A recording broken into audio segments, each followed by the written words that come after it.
Well, good morning, ladies and gentlemen. Today I want to talk to you about instrument clips. Now, you'll notice they come in a variety of depths that you can have. But let's talk a little bit more about them and the screws what you can use to make your panel nice and pretty. Okay, now you notice they clip into the instrument. They go through the metal. They hold themselves very weakly. And then that allows them to just hold in place so you can stick the screw in through the instrument and the panel and capture the blind nut on the bottom. So we would like to ask you please subscribe, hit the like button, and hit the notify to stay current with our content. Now it doesn't really matter the color, whether you get them in steel, brass, or in aluminum, and you can get a number of different types of screws. You can get the black instrument screws.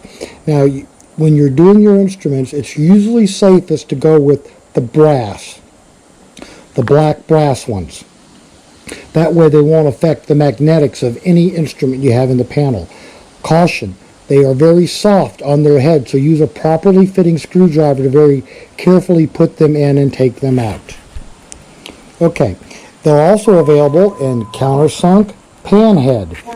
You can also use the aluminum or steel ones, and they come in a variety of lengths.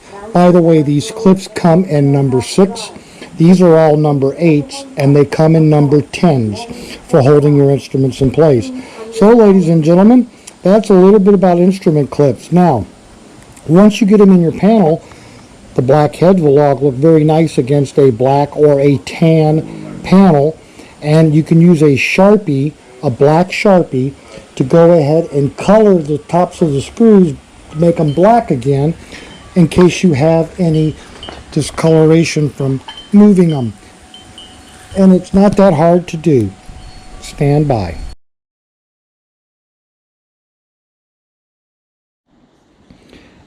And again, just take a black Sharpie and color the heads to make them stay nice and black for your instrument panel. So, ladies and gentlemen, there's a little quick tip for you for having your panel. The screws are not that expensive. You'll need 3 or 4 per instrument. You'll need about, for most panels, you're going to need about 60 screws. So order some from Aircraft Spruce. You probably already have the clips, but order a couple to be spare because you may damage them doing the screw change. And again, they're not very expensive, and they're available from Aircraft Spruce, and I'll be putting those pictures of them from Aircraft Spruce in this video as well. So, ladies and gentlemen, thanks so much for watching, and I hope you're having a fun day with your Grumman.